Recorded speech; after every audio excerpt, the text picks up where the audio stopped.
Hello प्यारे बच्चों, कैसे हैं आप लोग? ठीक हैं? ठीक है, सुरक्षित रहिए, अच्छे से घर में रहिएगा और क्लास लेते रहिए, ठीक है ना। आज हम लोग देखेंगे बच्चों अपना जो 12th फिजिक्स का जो बच गया था न्यूमेरिकल चैप्टर 2 का, उसको आज हम लोग कवर करेंगे। इसके पिछले वाले वीडियो में हम लोगों ने क्या देखा था, 1 से लेके 5 तक न्यूमेरिकल को हमने कवर किया था और आज हम लोग देखेंगे कौन सा क्वेश्चन नंबर 6 से लेके आगे वाला। चलिए समझते हैं उसको। क्वेश्चन नंबर 6 देखिएगा बच्चों स्क्रीन पे। सॉरी 9 पिकोफैरेड धारिता वाले 3 संधारित्रों को श्रेणी क्रम में जोड़ा गया है। ए ज्ञात करना है संयोजन की कुल धारिता 2.6 है। क्या ज्ञात करना है? पहला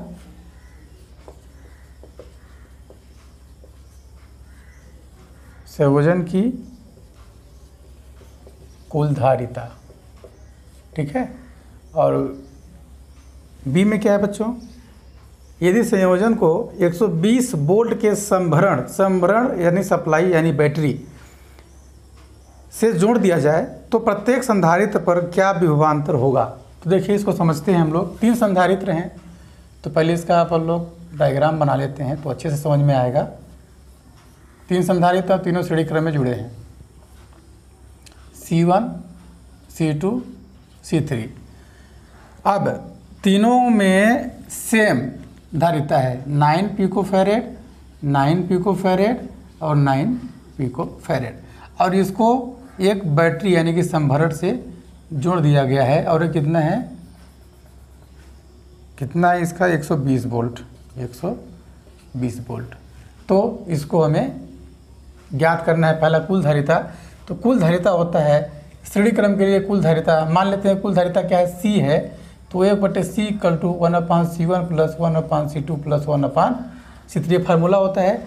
C1 की वैल्यू दिया है बच्चों 1/9 + 1/9 + 1/9, तो 1/9 मतलब क्या हो जाएगा 3/9 यानी कि 1/3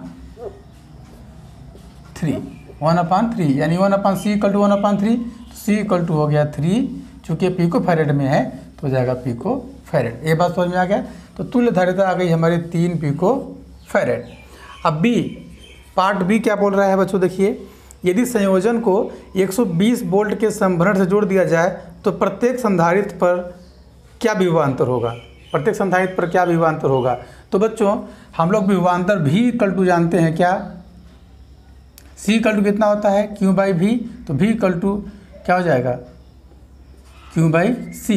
तो सबसे पहले तो बात यह है कि ये चूँकि श्रेणी क्रम में जुड़ा हुआ है, तो श्रेणी क्रम में जुड़े जब कोई भी 3 या n संधारित्र श्रेणी क्रम में जुड़े रहते हैं तो उस पर आवेश का मान सभी संधारित्रों के प्लेटों पर एक समान होता है, यानी कि आवेश यहाँ पे समान रहेगा।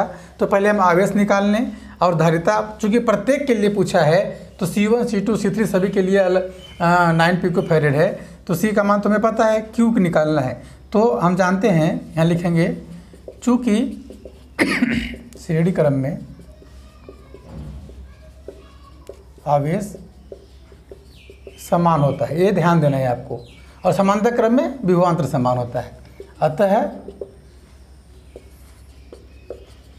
आवेश Q = हो जाएगा, क्या हो जाएगा, आवेश निकालने के लिए अपने को C × V, और C कितना आया है अपने पास, सभी के लिए C कितना आया है 3, तो 3 × V की वैल्यू कितनी है बच्चों बताइए। V की वैल्यू तो दिया हुआ है, यहाँ पे आप लिख सकते हैं, दिया है V = कितना 120 वोल्ट, और C1, C2, C3 = 9 पिकोफैरेड। बाकी हम लोग निकाल रहे हैं। आवेश का मान कितना होगा, 3 × V का मान कितना है 120, तो कितना हो जाएगा ये 3 पिकोफैरेड है ना, ठीक है। तो 360 × 10⁻⁻12, 360 × 10⁻⁻12, बात समझ में आ रहा है। तो इसको अगर और लोग सॉल्व करेंगे तो कितना आ जाएगा ये, अगर ऐसा करना चाहें 36 × 10⁻⁻10, 3 × 10⁻⁻10, ये बस समझ में आ गया। ऐसे हम लोग इसको निकाल लेंगे आवेश का मान। कोई दिक्कत है? क्या हो जाएगा यहाँ पे 360, 1 0 है ना, हटेगा तो हो जाएगा -11। ये है आपका कूलाम। ये आवेश का मान आ गया। अब आवेश का मान हमने क्यों निकाला, क्योंकि हमें भी निकालना है, तो भी इक्वल टू आवेश बटे संधारित्र की धारिता। अब देखिए बच्चों, किसके लिए पूछा है, प्रत्येक, किसके लिए पूछा है बच्चों, प्रत्येक संधारित्र पर। तो प्रत्येक संधारित्र पर विभवांतर, प्रत्येक संधारित्र की धारिता कितनी है 9, और क्यू कितना आ गया, क्यू कितना आ गया 36 × 10⁻11। अतः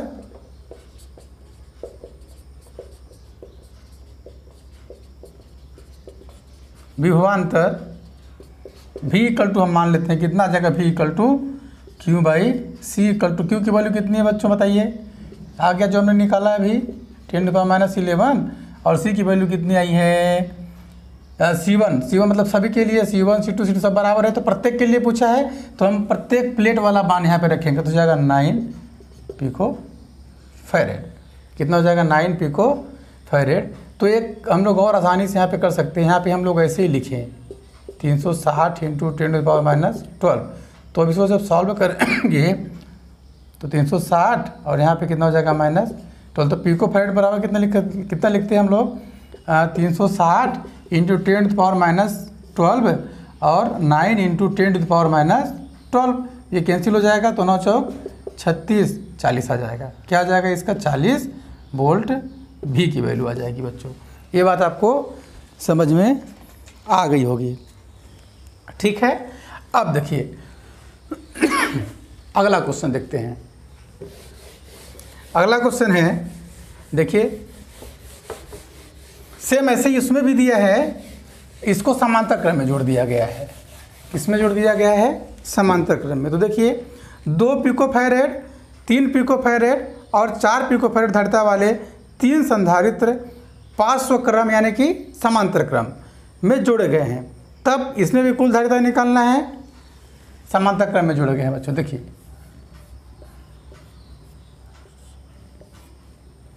ये होता है समांतर क्रम संयोजन,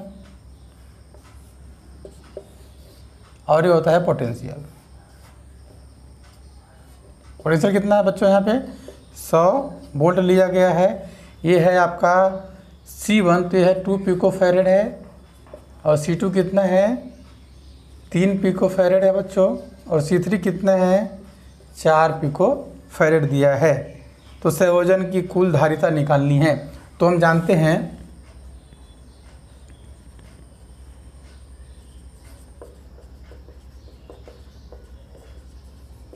संयोजन की कुल धारिता समांतर क्रम में जाता है C = C1 + C2 + C3। तो C1 C2 C3 आप जोड़ सकते हैं, 2 + 3 + 4 = 7 पिको-फैरेड, ठीक है। अब बी पार्ट में क्या बोला है, यदि संयोजन को 100 वोल्ट विभवांतर से जोड़ दिया गया है, या बैटरी से, संभरण से, सब लिख सकते हैं उसको हम लोग, एक ही चीज़ें हैं। तो संधारित्र पर आवेश कितना होगा। अब देखिए बच्चों, संधारित्र पर आवेश ज्ञात करना है। अब देखिए हम लोग जब समांतर क्रम में संधारित्रों को जोड़ते हैं, तो इस प्लेट का अगर चार्ज Q1 है तो इसका कितना होता था Q2, इसका कितना होता था Q3, -Q1 ये प्लस में था पूरा एक साइड का, और एक साइड का कितना होता था माइनस में। ये तो आपको पता है। तो हमको Q1 Q2 Q3 निकालना है।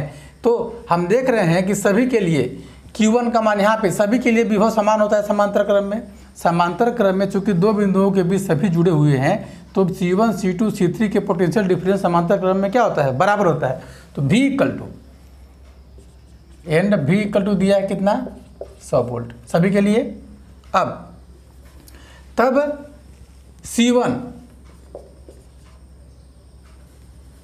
सभी के लिए पूछा है ना, C1 पर आवेश C इक्वल टू क्यू भी होता है। C इक्वल टू क्या होता है Q/V, तो Q1 इक्वल टू हो जाएगा C into V, C1 into V, क्योंकि प्रत्येक के लिए अलग अलग निकालना है। Q2 इक्वल टू हो जाएगा C2 into V, Q3 equal to हो जाएगा C3 इंटू V। तो C1 कितना है बच्चों बताइए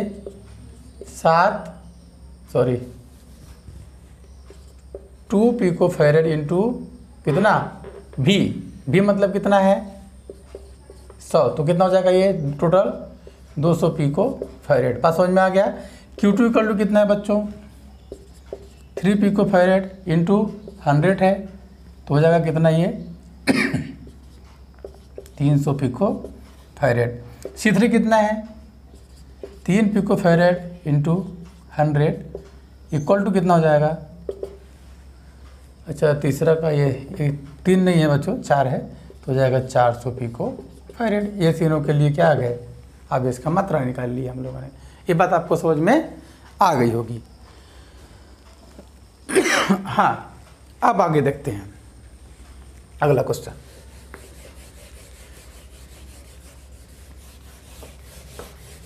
कॉन्सेप्ट को आप अच्छे से समझ लेंगे बाय डायग्राम तो आपको आगे न्यूमेरिकल सॉल्व करने में कोई भी कठिनाई या प्रॉब्लम नहीं आएगा बच्चों।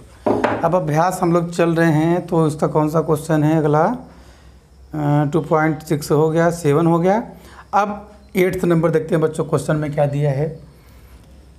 पट्टिकाओं के बीच देखो पट्टिकाओं के देखिएगा स्क्रीन पे क्वेश्चन। पट्टिकाओं के बीच वायु वाले एक समांतर पट्टिका संधारित्र की प्रत्येक प्लेट का क्षेत्रफल 6 × 10⁻³ मीटर स्क्वायर तथा उनके बीच की दूरी 3 मिलीमीटर है mm है ना। mm मतलब मिलीमीटर। संधारित्र की धारिता को परिकलित कीजिए। यदि प्रत्येक संधारित्र को 100 वोल्ट के संभरण से जोड़ दिया जाए तो संधारित्र की प्रत्येक पट्टिका पर कितना आवेश होगा। संधारित्र की प्रत्येक पट्टिका पर कितना आवेश होगा। ठीक है तो क्या बोला है पट्टिकाओं के बीच वायु वाले मतलब कि ये समांतर प्लेट संधारित्र है तो ये समांतर प्लेट संधारित्र हम लोग पहले इसको बना लेते हैं। तो इसकी जो एरिया है एरिया दिया है बच्चों कितना दिया है 6 × 10⁻³ मीटर स्क्वायर। लिखते जाते हैं जो भी है। D दिया है 3 मिलीमीटर इन दोनों के बीच की दूरी। क्षेत्रफल दे दिया दूरी दे दिया। संधारित्र की धारिता को परिकलित कीजिए। तो पहला नंबर क्या है भाई संधारित्र की धारिता किस में है ये भाई या वायु में है।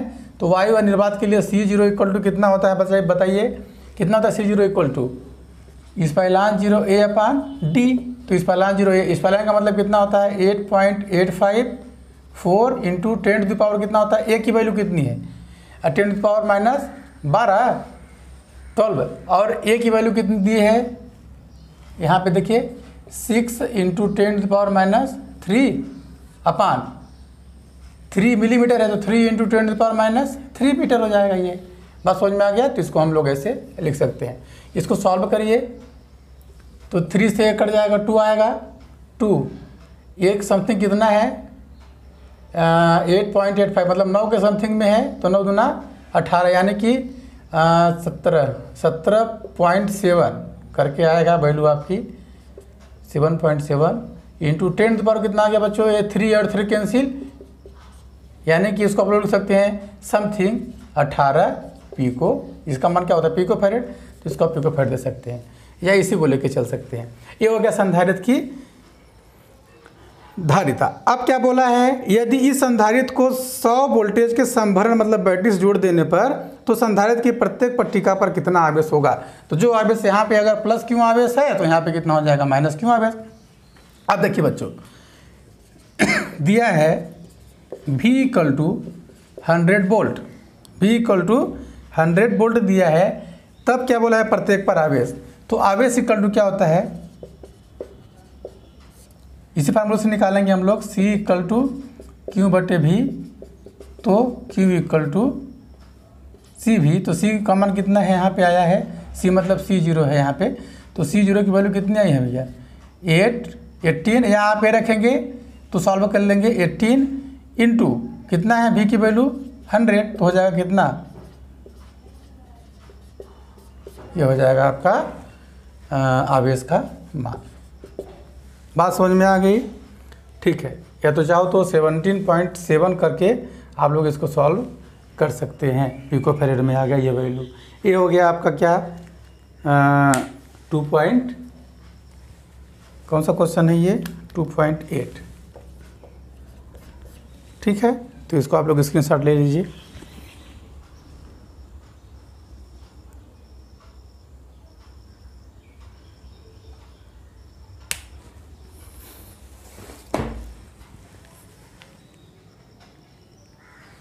ठीक है बच्चों, देखिए थोड़ा सा यहाँ पे मिस्टेक हो गया।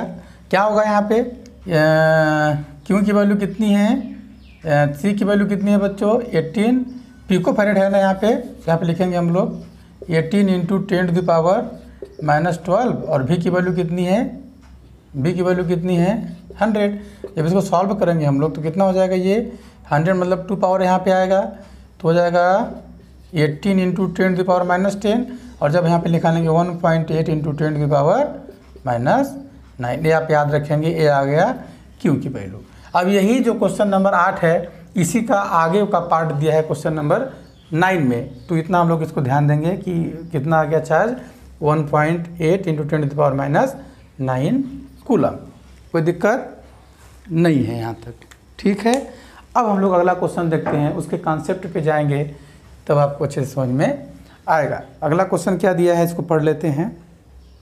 2.9 देखिए, अभ्यास 2.8 में दिए गए संधारित्र की पट्टिकाओं के बीच यदि 3 मिलीमीटर मोटी अभ्रक की एक सीट यानी कि एक पत्थर और प्लेट बोल सकते हैं, जिसका परावर्तनांक कितना है 6 है, रख दी जाती है, तो स्पष्ट कीजिए कि क्या होगा जब विभव संभरण मतलब जुड़ा ही रहेगा तब क्या होगा, और संभरण को हटा लिया जाएगा तब क्या होगा। तो बच्चों इसको हम लोग थोड़ा सा कॉन्सेप्ट इसका बताना पड़ेगा आपको या समझना पड़ेगा। तो देखते हैं दोनों कंडीशन में पहले हम लोग ये प्रश्न जो है ये कॉन्सेप्ट ध्यान से समझिएगा बच्चों, क्योंकि ये इतना कॉन्सेप्चुअल क्वेश्चन है कि आपको IIT JEE में बहुत ही इससे क्वेश्चन आता है, बहुत ही ये बच्चों को डिफिकल्ट हो जाता है, लेकिन है बहुत ईजी। तो पहले कॉन्सेप्ट को हम लोग समझते हैं, ठीक है। तो फर्स्ट नंबर में फर्स्ट केस में क्या है, हम लोग देखते हैं कि एक समांतर प्लेट संधारित्र को देखते हैं और उसमें के मोटाई का जब हम लोग उसमें सीट डाल देते हैं तब क्या परिवर्तन होता है, बैटरी जुड़े रहते हैं तब, और नहीं रखते हैं तब। जैसे देखिए हम 2 डायग्राम यहाँ पे बना रहे हैं, ये कहे ये प्लेट आपका, इसमें कितना बैटरी हम इसमें लगाए हैं, ठीक है ना। बाकी सारी चीज़ें हैं। इसकी मोटाई कितनी थी बच्चों, D = कितना था यहाँ पे 3 मिलीमीटर था। एरिया कितनी थी, सब क्वेश्चन नंबर 8 के जैसे ही है। यहाँ पे जो है ये डाइलेक्ट्रिक है जिसका K = कितना दिया है 6 दिया है, ये रख दिया गया है, ठीक है। अब देखिएगा समझिए, यहाँ पे 100 वोल्ट है, इसमें हम लोग डाइलेक्ट्रिक डाल देते हैं तो इस कंडीशन में क्या होगा, और एक सेकेंड वाला कंडीशन,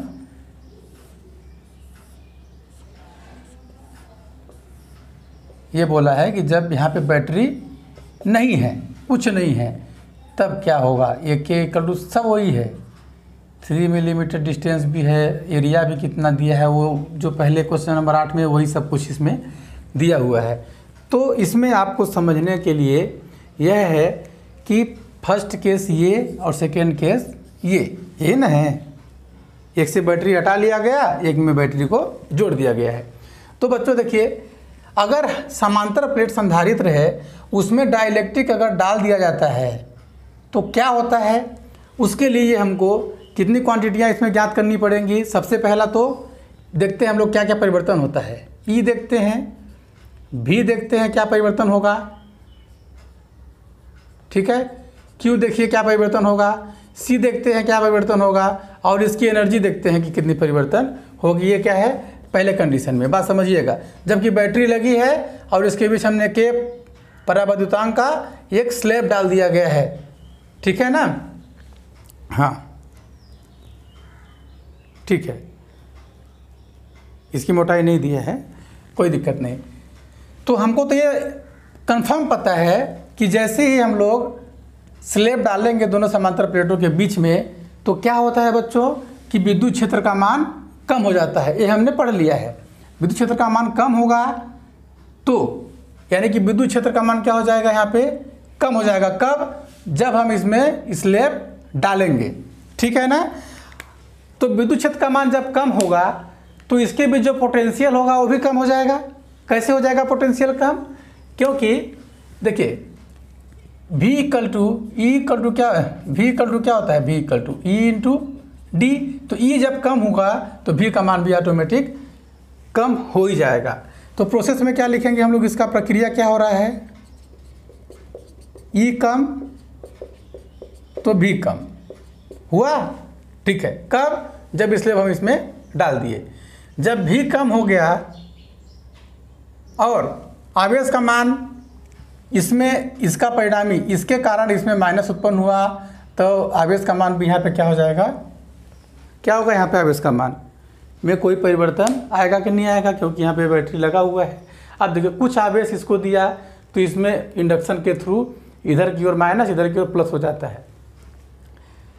हाँ, और ये भी आपको पता है कि अगर स्लैब डालते हैं दोनों के बीच में तो C क्या होता है बच्चों? धारिता क्या होती है? हमेशा संधारित्र की धारिता बढ़ जाती है। यानी कि ये तो बढ़ गया, ये तो पता है बढ़ जाता है, मतलब ये परिवर्तित हो रहा है। C परिवर्तित हो रहा है। जब C परिवर्तित होगा तो U का मान भी परिवर्तित हो जाएगा। अब जैसे ही यह चार्ज इसमें जाता है, इसको स्टोर करने के लिए, या चार्ज यहाँ पे स्टोर होता है, तो चार्ज कहाँ से मिलता है? यहाँ से इसको चार्ज मिलता है। और ये जितना इसके पास पहले चार्ज था, इसको चार्ज करने के पहले, जैसे मान लीजिए सपोज करिए कि बैटरी यहाँ पे नहीं लगी है, बैटरी यहाँ पे नहीं लगी है, तो इसके कारण ये चार्ज होगा। जब चार्ज होगा तो यहाँ का चार्ज कम होगा, यहाँ का चार्ज कम होगा। और यह अगर बैटरी से जुड़ा हुआ है तो इसको क्या मिल जाएगा? यहाँ से एनर्जी मिल जाएगी और इसका पोटेंशियल जितना पहले था उतना ही हो जाएगा और ये रिकवर हो जाएगा, मतलब मैकअप हो जाएगा पोटेंशियल इस बैटरी से। इस बैटरी से चार्ज यहाँ मैकअप होगा और चार्ज से पोटेंशियल मैकअप हो जाएगा। और पोटेंशियल जब मैकअप हो जाएगा या दोनों में जब पोटेंशियल का मान बराबर हो जाएगा तो विद्युत क्षेत्र का मान भी बराबर हो जाएगा। मतलब कि यदि हम बैटरी को जोड़ दें तो, और यहाँ पे क्या डालें, अभ्रक का या किसी का परावर्तनांक डालें, तो देख रहे हैं कि E का मान नहीं बदलता, V का मान नहीं बदलता। पहले बदल रहा था जब बैटरी नहीं जुड़ा था तो, लेकिन बैटरी को जोड़ देने से Q का मान बढ़ जाता है और पूर्वा जैसे पहले था इसका पोटेंशियल, वहाँ तक इसका पोटेंशियल ला देता है इसको चार्ज देके, और उसी क्रम में विद्युत क्षेत्र का मान भी पूर्वानुसार हो जाता है और विभवांतर कार्य भी पूरा, यानी कि E भी परिवर्तित नहीं होता, परिवर्तित नहीं, ए परिवर्तित नहीं। Q क्या हो जाता है? बढ़ जाता है। क्यों? क्योंकि आवेश ये पहले इसको दिया था तो इसको आवेश यहाँ से मिलता है तो आवेश का मान बढ़ जाता है। ये आप लोग याद रखेंगे।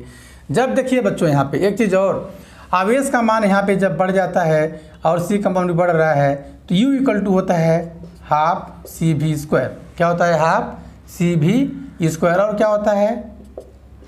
हाफ Q स्क्वायर बटे C। एक फार्मूला और होता है half Q into V, Q into V। तो इसमें से हम लोग कौन सा फार्मूला इस्तेमाल करना ज़्यादा इजी रहेगा? इसमें आप लोग ये देखिएगा कि इन में उस फार्मूलों का इस्तेमाल आप करेंगे जिसमें कि एक चीज़ चेंज हो रहा हो बाकी कांस्टेंट हो। मतलब कि इस फार्मूले में क्या क्या है? C है, V है, तो V यहाँ पे परिवर्तित हो रहा है क्या? नहीं परिवर्तित हो रहा है, तो एक मतलब V कांस्टेंट है, ठीक है। और क्या C परिवर्तित हो रहा है? तो C परिवर्तित हो रहा है, यानी कि इसमें हम लोग इस वाले फार्मूले को लगाएंगे जिसमें से एक परिवर्तित हो रहा हो बाकी कांस्टेंट हो। समझ में आ रहा है? इसमें देखिए तो Q का मान परिवर्तित हो रहा है, C का मान भी परिवर्तित हो रहा है। इसका मतलब क्या है कि इसमें दोनों परिवर्तित हो रहे हैं, तो इससे हम लोग को सॉल्व करना थोड़ा सा कठिन हो जाता है। क्यों कठिन हो जाएगा बच्चों? क्यों? क्योंकि U बराबर C का मान कम होगा तो भी U का मान बढ़ेगा, और Q का मान कम ज़्यादा होगा तब भी U का मान बढ़ेगा। तब दोनों के परिवर्तित होगा तो दोनों के परिवर्तन में हम लोग कॉम्प्लिकेटेड हो जाता है कि हम कम किस में करें, किस में ज़्यादा करें। समझ में आ रहा है ना? तो एक अगर कांस्टेंट वाला वैल्यू ले लें, जैसे कि विभवांतर अगर कांस्टेंट है, बदल ही नहीं रहा है, तो भी नियत हो जाएगा।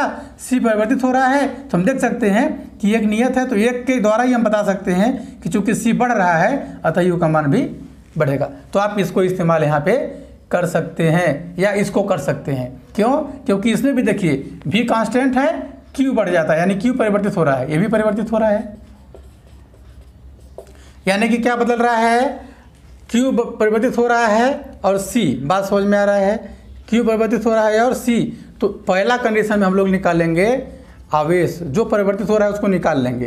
तो आवेश मान लेते हैं Q बराबर क्या होगा वो निकाल लेंगे, और क्या है? धारिता, धारिता कितनी आती है उसको निकालेंगे। पहले में जो परिवर्तित हो रहा है उसको हम लोग याद कर लेंगे फर्स्ट केस में। तो पूछा है ना क्या होगा जब बैटरी जोड़ते हैं, और इसमें सेकेंड में देखिए बच्चों अब क्या होगा। सेकेंड केस मैं यहाँ पे बना रहा हूँ,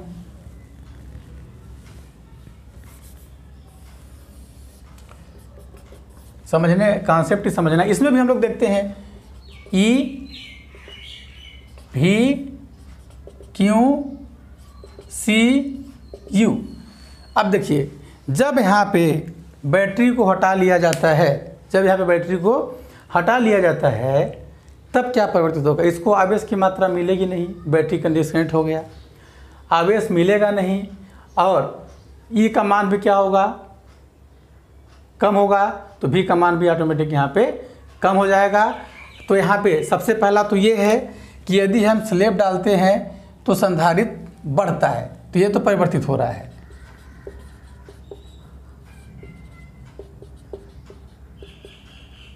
परिवर्तित मतलब इसको हम लिख सकते हैं बढ़ रहा है, बढ़ता है। क्यों का मान बताइए बच्चों, क्यों? क्यों क्या यहाँ पे हो रहा है? बढ़ रहा है, घट रहा है, कि क्या हो रहा है? कि परिवर्तन हो रहा है? तो क्या हो रहा है यहाँ पे? परिवर्तन भी नहीं हो रहा है और कंजर्व है। वो कंजर्व का मतलब ये आवेश, हमने बताया था कि आवेश को ना तो उत्पन्न और नहीं नष्ट, वो कभी कंजर्व रहता है, और केवल रूप परिवर्तित होता है कब? जब उसको रास्ता मिले। तो चूंकि बैटरी जाने, यहाँ पे इसको कोई रास्ता मिल नहीं रहा है जाने के लिए, तो आवेश जो यहाँ पे रहेगा वही रहेगा, परिवर्तित नहीं होगा, परिवर्तित नहीं होगा, बिल्कुल भी परिवर्तित नहीं होगा। तो यहाँ पे हो जाएगा ये परिवर्तित नहीं, परिवर्तित नहीं। बात समझ में आ रहा है? ठीक है। तो परिवर्तित क्या हो रहा है? C। जब परिवर्तित C हो रहा है तो यहाँ पे आपका फार्मूला लगा सकते हैं। और क्या परिवर्तित हो रहा है? यहाँ पे V परिवर्तित हो रहा है क्या? V और E, V और E का मान परिवर्तित हो रहा है क्या? आप बताइए, उसको देख के समझ के बताइए।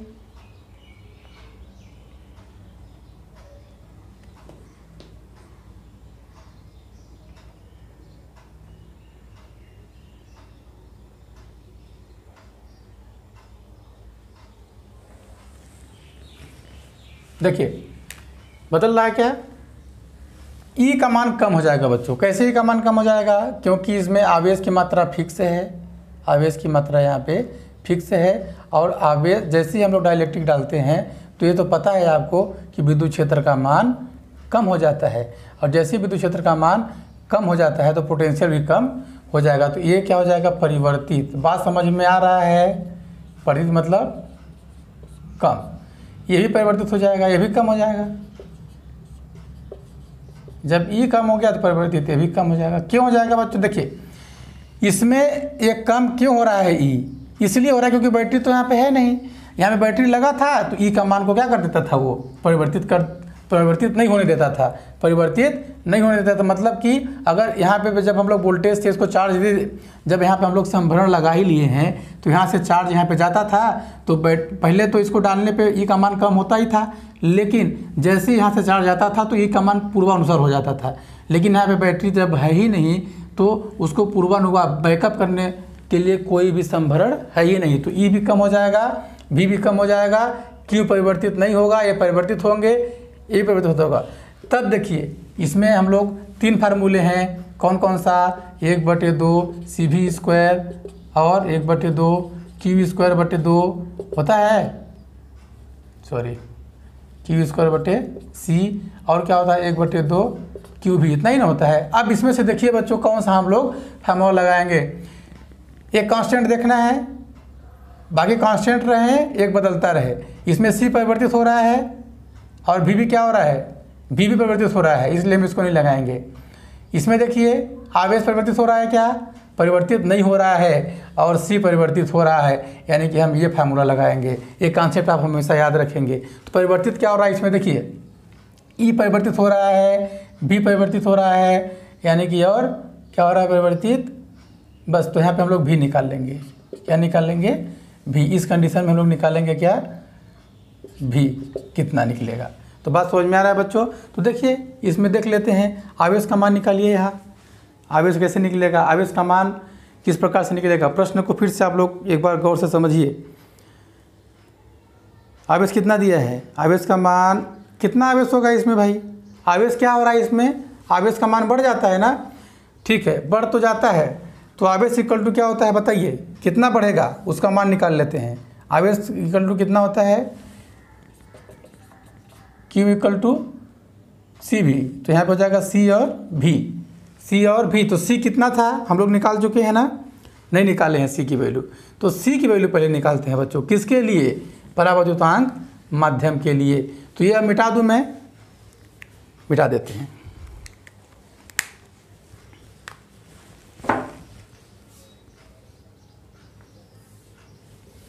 यहाँ मिटा देते हैं। ये परिवर्तित है तो Q का मान निकालेंगे और परिवर्तित इसका मान निकालेंगे। ठीक है,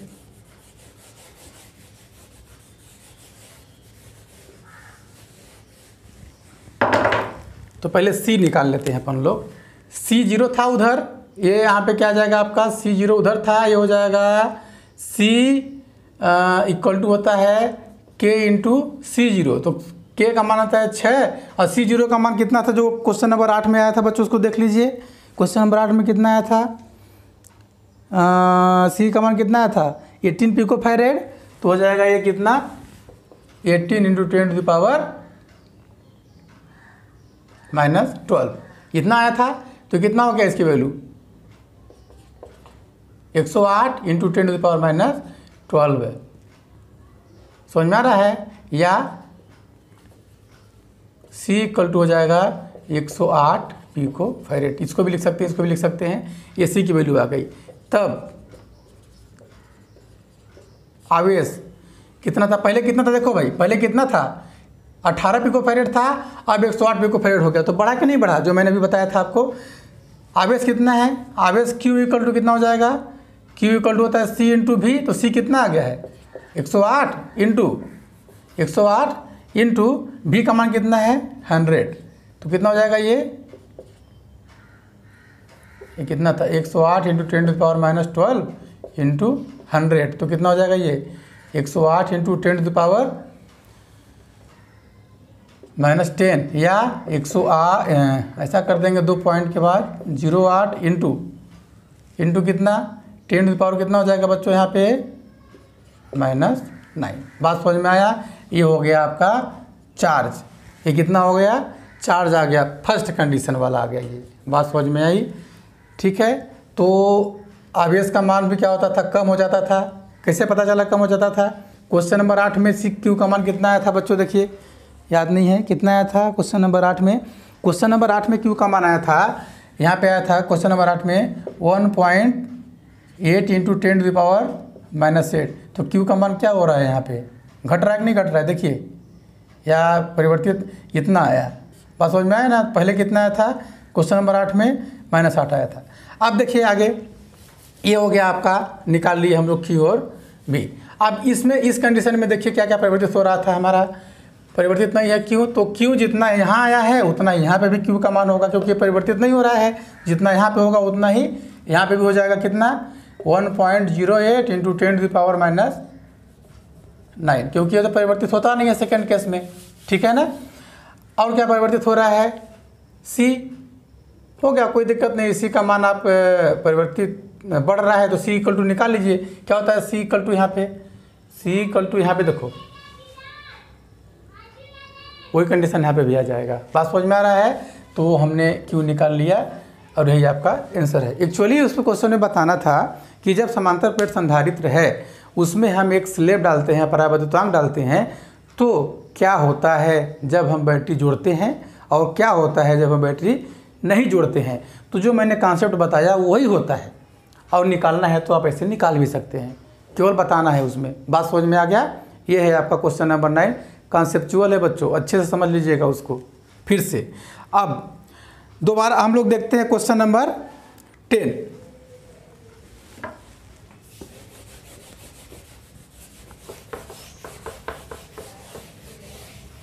क्वेश्चन नंबर 10 देखिए, क्वेश्चन नंबर 10 क्या है?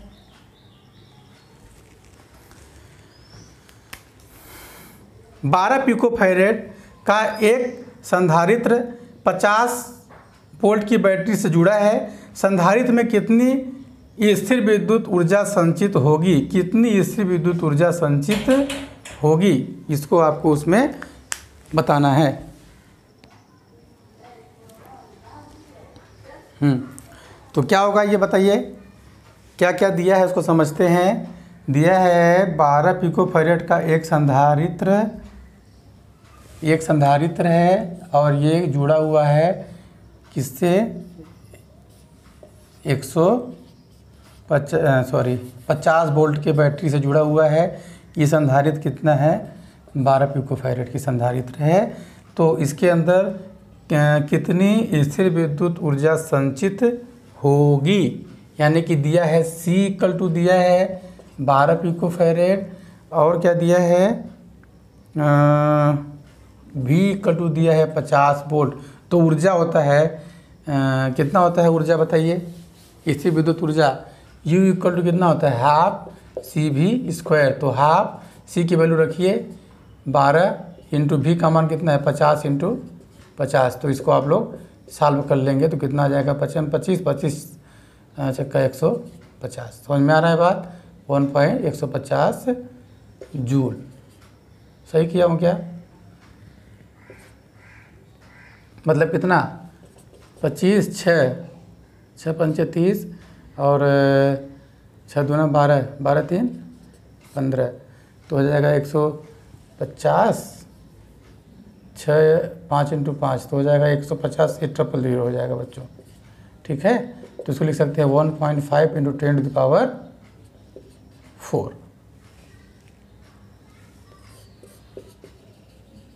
जूल, ठीक है। यहाँ पे ये कितना है? पिकोफैरेड है ना। तो पिकोफैरेड। तो आखिरी क्वेश्चन जो है अभ्यास का, एक क्वेश्चन क्या लिखा है आखिरी वाला? 200 वोल्ट संभरण यानी सप्लाई से एक 600 पिकोफैरेड के संधारित्र को आवेशित किया जाता है, फिर उसको संभरण से वियोजित कर देते हैं। वियोजित मतलब अलग कर देते हैं, बैटरी से हटा देते हैं, तथा एक अन्य 600 पिकोफैरेड वाले अनावेशित संधारित्र से जोड़ देते हैं। अनावेशित मतलब इसके पास कोई भी आवेश नहीं है। इस प्रक्रिया में कितनी ऊर्जा? ठीक उसी प्रकार से है, ये ऊर्जा की हानि ज्ञात करना है। ठीक उसी प्रकार से जैसे जो गोले थे, एक को हमने चार्ज किया, यहाँ पे 2 संधारित्र हैं। अब इसको पहले संधारित्र को पहले चार्ज किया, तो मान लेते हैं पहले वाले कंडीशन में C1 = कितना दिया है? संधारित्र दोनों का दिया है। C1 = 600 पिकोफैरेड, C2 कितना हुआ भैया? 600 पिकोफैरेड। बात समझ में आ गया, ठीक है। फिर और V1 कितना है? क्योंकि इसमें दिए हैं हम लोग संभरण कितना दिया है इसको? 200 वोल्ट। और V2 क्या है? क्योंकि इसको बैटरी से हम लोग डिस्कनेक्ट कर देते हैं तो इसकी V2 वैल्यू आती है। तो हम लोग ऊर्जा की हानि ΔU बराबर जानते हो बच्चों, 1/2 C1 C2 V1 minus V2 का whole square upon C1 + C2, यही ना होता है। इसकी वैल्यू आप पुट करिए इसमें 1/2 C1 की वैल्यू 600 इंटू 600 और V1 कितना है? 200 माइनस 0 का स्क्वायर अपान C1 कितना है? 600 + 600। ये सब पिकोफैरेड में है, तो ये पिकोफैरेड में 2 टाइम्स आएगा तो 10⁻24 और यहाँ पे कॉमन आ जाएगा 10⁻12। इसको आप लोग सॉल्व करिए। सॉल्व करने के पश्चात इसकी वैल्यू कितनी आती है कमेंट में बताइएगा बच्चों। 6 × 10⁶ जूल वैल्यू इसकी आती है ΔU, यानी कि इतना ऊर्जा की हानि या ह्रास होता है। ठीक है प्यारे बच्चों, तो इस प्रकार से अध्याय 2 का अभ्यास के प्रश्न कंप्लीट हो गए। अब हम लोग देखेंगे चैप्टर नेक्स्ट जो है वो है धारा विद्युत। अभी तक हम लोगों ने पढ़ा था स्थिर विद्युत यानी कि इलेक्ट्रोस्टैटिक, जिसमें कि हम लोगों ने आवेश को स्टेबल करके देखा क्या क्या उसके अंदर प्रॉपर्टी होती है। अब हम लोग देखेंगे आवेश को फ्लो कराएंगे, सर्किट बनाएंगे, तब देखेंगे कि आवेश क्या क्या कर सकता है और इलेक्ट्रिसिटी क्या होती है, उसके बारे में अध्ययन हम लोग विधिवत करेंगे। तो यहाँ तक का सफ़र अच्छा है। आप लोग कमेंट करें, अगर वीडियो अच्छा लगता है तो लाइक करें और चैनल को सब्सक्राइब ज़रूर करें ताकि हमारा वीडियो आप तक पहुँचे। बेल आइकन दबाइए, ठीक है, तब तो वीडियो मेरा आप तक पहुँचेगा। ठीक है प्यारे बच्चों, थैंक यू।